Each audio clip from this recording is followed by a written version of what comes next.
Charter California edition. I'm Brad Pomerantz. We are joined by Janice Rutherford. She is the chair of the Board of Supervisors in San Bernardino County. And I want to speak with you, Chairwoman, about the Cedar Glen redevelopment area. And it's really just a metaphor for what's happening with cities and counties who had redevelopment zones. What can you tell us about this area and the challenges that counties, for example, that had redevelopment are facing? Well, Cedar Glen is a neighborhood near Lake Arrowhead that was absolutely devastated by the old fire in 2003. The County Redevelopment Agency committed to rebuilding that community after the fires by helping to fund a new water system. And the redevelopment area loaned money to the private water company up there to rebuild.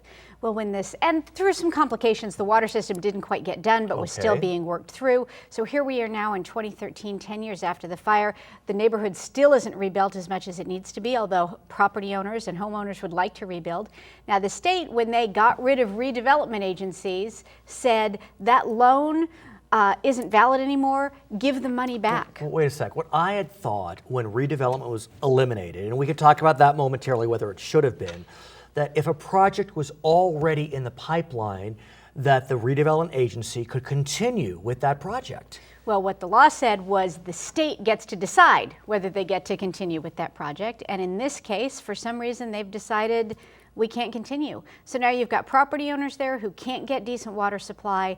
The county wants to keep the promises that it made to those property owners, and the state is standing between us and our promise. And I understand that you are but one redevelopment agency, meaning the county, that is fighting the state.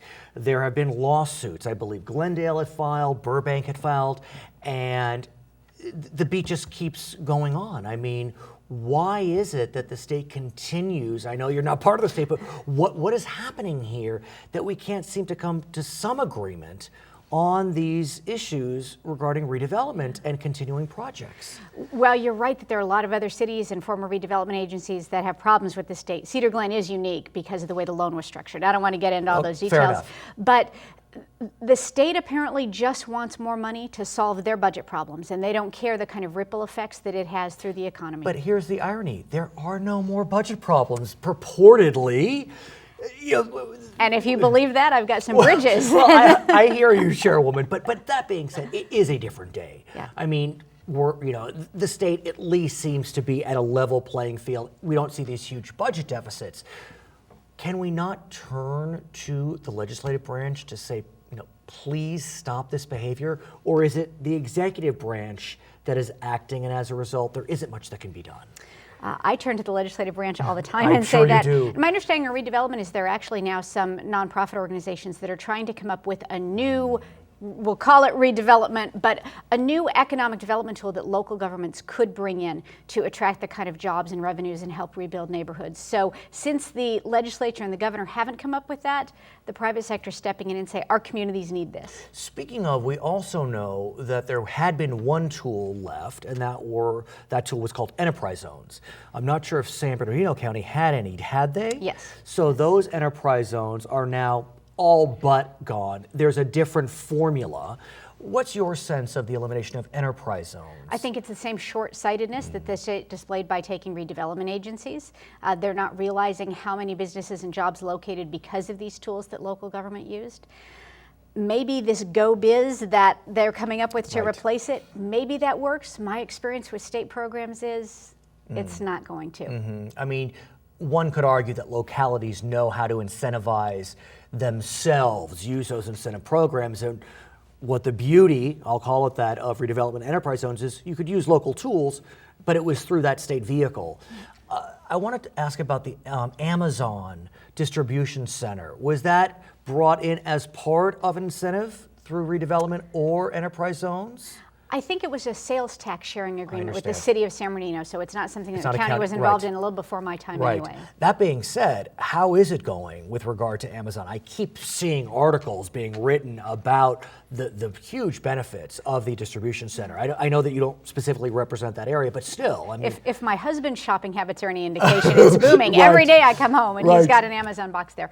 It's created jobs. It's helped revitalize the neighborhood that's in, and it's certainly changing the economy and the way we we view things. So it's absolutely something that California is going to have to address more. And I talk about the city of San Bernardino, which we know is facing tremendous challenges, but I do understand that both the city and the county, they are seeing a bit of a turnaround as it relates to housing and real estate. And why that's so critical is because a lot of the property taxes, a lot of the tax base of counties comes from property taxes. Property tax is a huge source of revenue for us, and we are hoping that this year we'll see an increase in those revenues of between 1% and 3%. That's nice. And while you don't like that when you write your property tax Right. bill, we do like it in that it allows us to keep more sheriff's deputies on the street, make investments in our community like a new crime lab, a new animal shelter, and those sort of core government functions that people expect when they pay their taxes. And let's talk about property taxes, because I understand that the county is holding on to a few $1 million of unclaimed property tax refunds. Where do I sign up? Well, if you think you paid, Right. what happens is people paid property taxes several years ago, and then when things were recalculated, if they overpaid, the county tried to reimburse them with their Prop money. 8, for example? Yeah, but if they if they'd moved, Oh, of course, you know, yes. their checks went to the old address or address on record, or maybe there was a typo. We've got about $2.2 million that we're holding on to that's not ours, it's taxpayers. Right. We'd like to reunite people with that money. I'm all for that. But we need to make a little more effort to return the money to people, more of the kind of effort that we would make if they owe us the money. Yes, yes. And that's a little challenging. But we do have a website up and available. Anyone can go in and check and We'll put it on find the out. screen. That would be great. Look right down Yeah, here. exactly. You mentioned the crime lab. Tell me about this, because this is exciting news. It's fabulous. It's one of those critical functions of law enforcement, not only for current cases, but to go back and deal with all the cold cases we have. As technology has improved over the decades, we can now go back and look at that DNA and try to make matches. Our crime lab in San Bernardino County, very old, very outsized, very outdated. We have all the modern computers, but we don't have any of the kind of setup you'd expect. If you're working at a computer, you can't put your knees under the desk where the computer is. Why is It's that? still got the 1970s Yes, Formica around. I got it, the ergonomics of the So 70s. we need to be able to improve. We need to expand it. It needs to more than double in size to deal with the kind of capacity that we have and to do the analysis that crime victims and the accused deserve so that they can get fair trials. I want to go back to the issue of the county of San Bernardino generally, because in so many ways it had been the poster child of the challenges of the last economic crisis, but in so many ways it is turning around.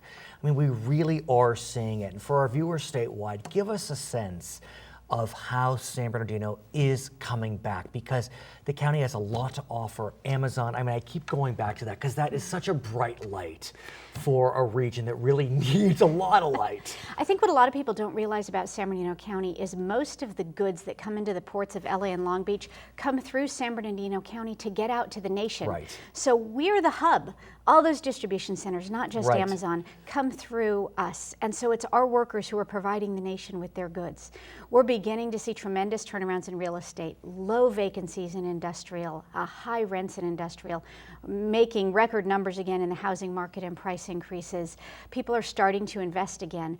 People have also always made the assumption that San Bernardino County has a lot of cheap dirt, so we'll always be able to build there. Our cheap dirt's going away. The land is getting scarcer, and so we're having to think very far into the future and smartly about how we're using those last remaining bits of land. And I understand that for folks that are looking to buy in San Bernardino County, could be Rancho Cucamonga, could be Fontana from where you reside, there are bidding wars going on. There are. I have friends who are trying to get houses, and they're outbid by people with cash who are Right. going over the asking price consistently. Which is challenging. We know a lot of those cash offers are investors, but be that as it may, are brighter days ahead? I mean, are we really seeing the light at the end of the tunnel, or is the light even right there? I think there is a light at the end of the tunnel, but I think we deceive ourselves if we think we're going back to the height of the bubble. Right. We're not going back there. We probably don't want to get back there because people weren't thinking too Fair enough. smartly back then. Fair enough. Well stated. So we need to be smarter about how we do things and have more realistic expectations, and we have to make sure that government isn't getting in the way of the next wave of get it. development and of job creation. Her name is Janice Rutherford. She is the chair of the Board of Supervisors in San Bernardino County. My name is Brad Palmer. So we'll be right back on Charter California Edition. Which future president ran an elevator in downtown San Bernardino? Bill Clinton, Lyndon Johnson, Richard Nixon, or Ronald Reagan? President Lyndon Johnson worked as an elevator operator in the Platt Building in San Bernardino in 1925. Welcome back to Charter California Edition. I'm Brad Pomerantz, and we are joined by Mary Hatcher-Skeers. She is a professor of chemistry at Scripps College, which begs the question, how is it that Ms. Skeers is a professor of chemistry? It's what I was interested in. But you're right, when I said I was going to study chemistry, even my own family, who are all liberal arts people, looked at me and said, really? Are you serious? Why is that? I mean, we're around the same age, I presume. And we went to college in the 80s, and I don't remember thinking to myself, oh, a woman wouldn't study science, but yet the reality is in the 80s, 90s, or even today, it continues to be out of the norm for women to study sciences. I think it has a lot to do with those norms, right? If students are told it's not normal, then you have to work against that. And when you're young and you're framing what you're going to be interested in, think about being a 6th grade girl. Do you really want to be what's not normal? We have daughters around the same age, 6th, 7th grade, 3rd, 4th grade, and both my daughters seem to be interested in science. Anecdotally, they love the show Mythbusters. So to me, that shows some modicum of interest. And while I may not be science driven, there are scientists in my family, so I do think there may be an aptitude. You know, we don't know. We hope. We hope. What can I do? What can our viewers do to push our daughters in that direction, if that's the direction in which they should be pushed? I think it's a matter of being supportive and not telling them it's not normal, right?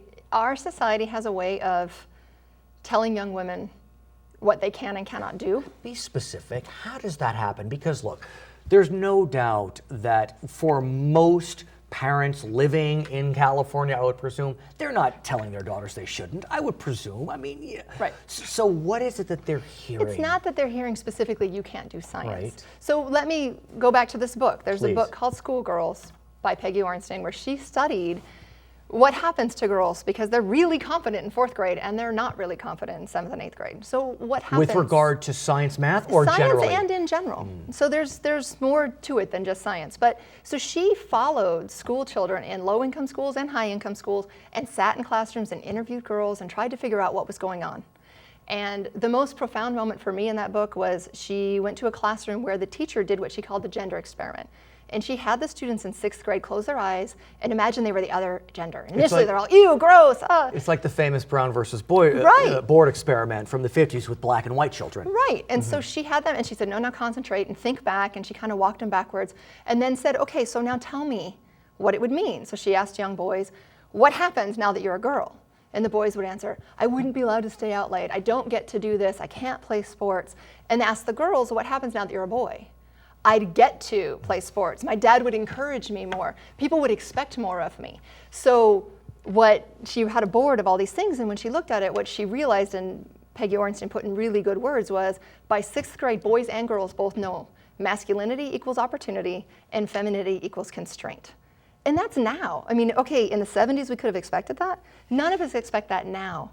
But that's still the messaging that kids are getting. So is it a political message? Is it an economic message? And I hearken back to a book in which you reminded me from the 19th century, The Subjugation of Women.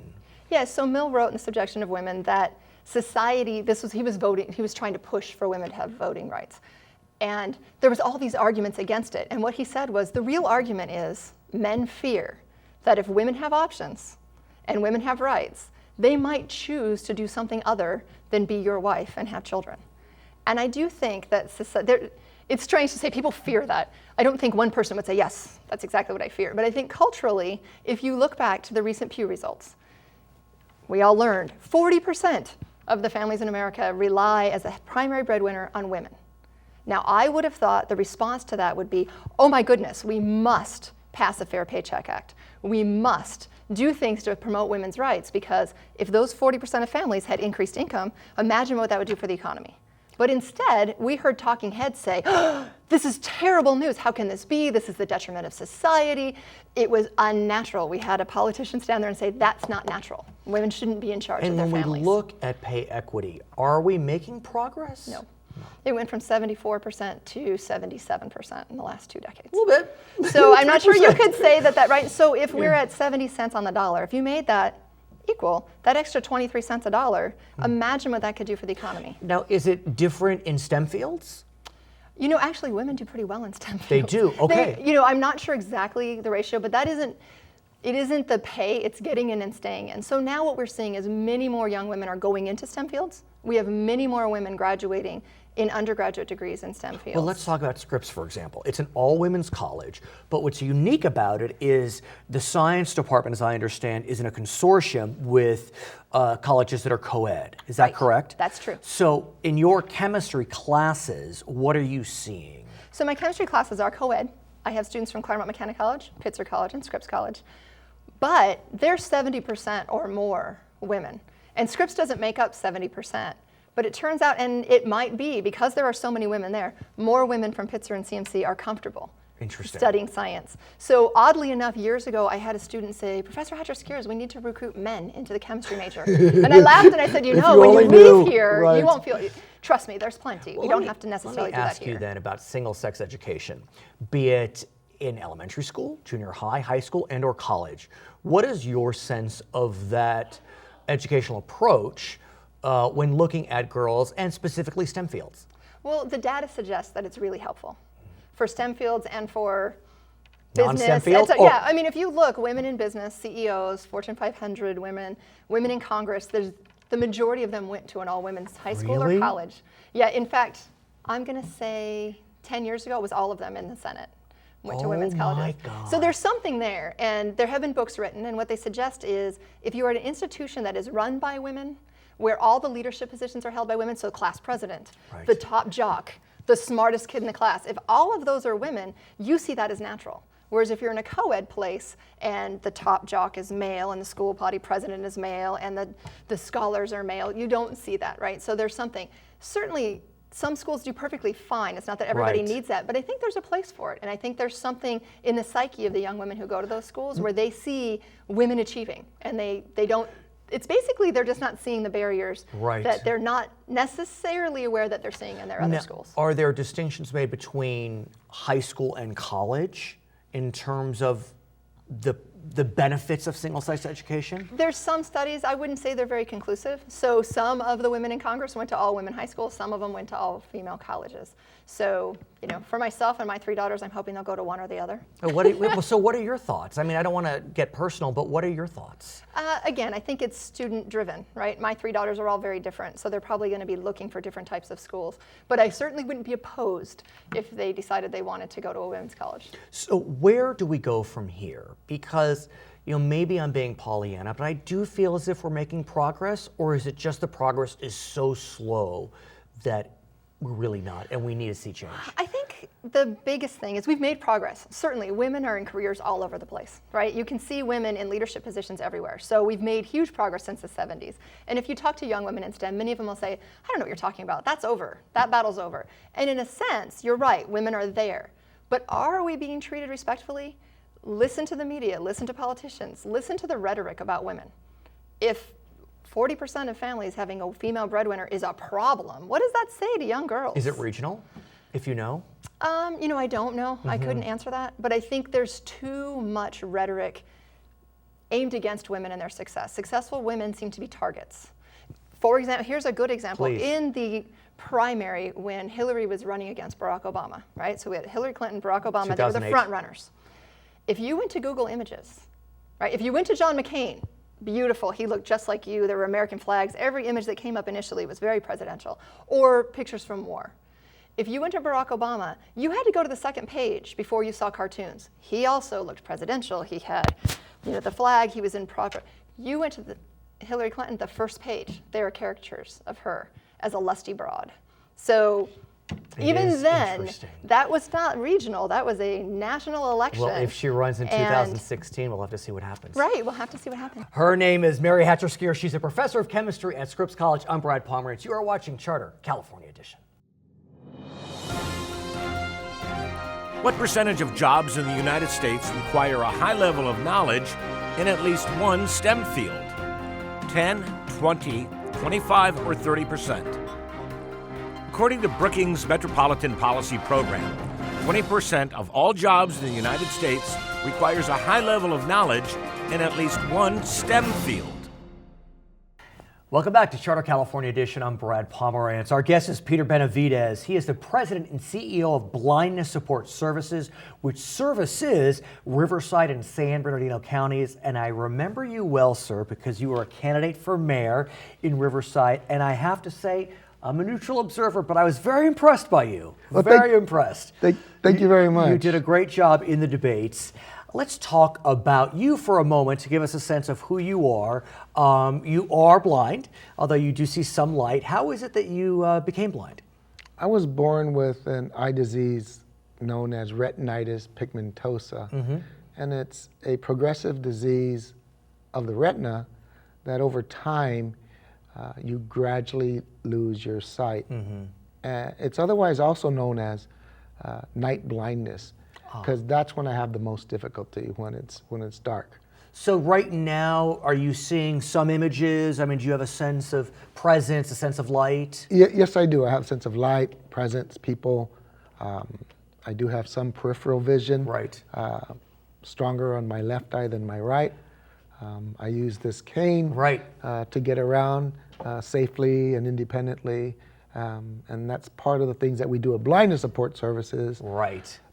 For other people who may be afflicted, regardless of the reason why they've lost their vision. And let's talk about that, because I was surprised to learn that blindness, visual impairment impacts about 3% of the general population. That is very true. That's a significant number. It is a significant number. That's a good number of people. And so talk to me about what your organization does, an organization that you've worked with for, was it almost 20 years? Almost 20 years. Right. We promote independence and self-reliance for persons who live with some form of visual impairment. We do that in a number of ways, regardless of age, anywhere from the use of the white cane. We have instructional services for people wanting to learn the technology that's around today. And I want to interrupt you for a moment, because I was speaking with one of your colleagues who joined us today, and she had mentioned to me that she learned Braille. She is not afflicted by a vision impairment.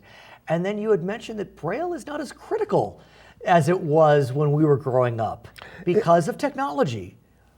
Yes. Tell us why. Well, others have opinions on their own, but because of technology, the tremendous strides that have been made to enable blind folks to access information as their sighted peers is a lot easier today than it was 50 years ago.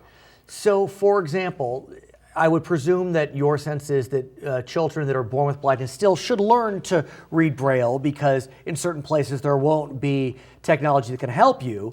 But as a general proposition, computers can talk back to you, can read for you. What else have you found? The smartphones are now accessible. I use a smartphone myself. Explain.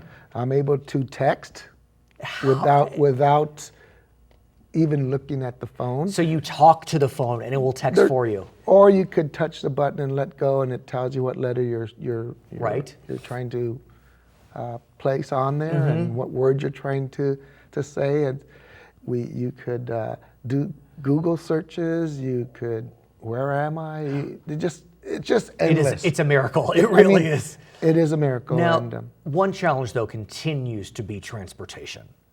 And so I want to get a sense from you what you're doing to help the folks in the Inland Empire who may be afflicted with visual impairment in terms of transportation. Sure. Aside from the use of the white cane, right, which requires a master's degree level of training. It's called orientation and mobility. Meaning, to use the white cane, you need to be teach someone how to use. You need to have a master's degree. Wow. Aside from that, we have instituted about 12 years ago a travel training program where we teach folks how to use public transit. We teach them how to use it safely, efficiently, and confidently. Yes, unfortunately, in California, people live and rely heavily on their vehicles. Right. And we could easily determine that by taking one's vehicle away for a while and see Right. how they respond. Very difficult. When you're blind and visually impaired and you don't drive because you're unable to, you are put in a situation where you really have no choice. And you need to learn how to use public transit, whether it's good, bad, or ugly. Right. And so I know there's technology that are in the process of testing a SPV, which is known as a self-perpetuating vehicle. Right. We won't have to drive. And this thing will drive itself. Right. I'd like that regardless It'll of visual probably impairment. be expensive, but Right. we'll see whether or not I'll be around when that day Oh, comes. you will. I wish I Hopefully am. we will. Hopefully we will. Hopefully we will. What Hopefully we will. I know that one of your major goals is self-reliance. Yes. And part of self-reliance is being able to maintain for yourself. But there is a significant unemployment crisis Oh, my amongst goodness. those that face visual impairment. Yes. What can you tell us about that, and what are you doing to try to combat that employment It's crisis? about 75% of people who live with some form of vision loss are unemployed. Of those 75%, I believe that half would like to work. What do we do? What we've discovered over the years, and what I've discovered over the years, there's basically 4 major items that need to be addressed for a person who has some sort of vision loss Sure. to get a job. One, they have to be able to take care of themselves, grooming, hygiene, and there's special techniques that we teach so that they are properly dressed. Okay, so that's good. They need to be able to get to work on time. And we discussed that. And we discussed transportation. They must meet the minimum qualifications of what the employer has in their job application or job announcement. Right. And then they must, with assistance, with some type of accommodation, Right. be able to perform the essential functions of that particular job. And does the Americans with Disabilities Act help? It does. I think it hasn't accomplished what it set out to in the beginning. Right. Because the unemployment rate has not changed much. Really? I know there's been much efforts in the area of training blind people around the country so that they can get jobs. There's a lot of people doing a lot of hard work, but we still have some discrimination, some employers reluctant to hire for whatever reason. My guesses are that some of the reasons might be, well, will they get hurt on my plant? Will they be able to do the job? You know, will something happen where they're now responsible? Right. And will they contribute to the bottom line? So are you working at Blindness Support Services to assist people toward unemployment? Is that something that's been successful? We've addressed this issue for like 10 years. I believe in those 10 years we were successful in obtaining gainful employment to probably 80 people. That's fantastic. Well, yeah, and it's That's fantastic. It's about 6 or 7 a year. It takes a lot of work. But hey, I mean, you've changed the lives of 80 people. Yes. How are you funded, by the way? Multitude of areas. Things are a bit tough today. We're struggling, but who isn't? Right. We have government contracts. We have contracts with the federal government to work with older adults. We have local foundation support. We do some fundraising. Our annual event, which we'll have next March, will be Dining in the Dark, where that's our Okay. best fundraising. Peter, I want to effort. thank you for joining us. His Hey. name is Peter Benavides. He is the president and CEO of Blindness Support Services. You can find them on the web at blindnesssupport.com. I'm Brad Pomerantz. This is California Edition.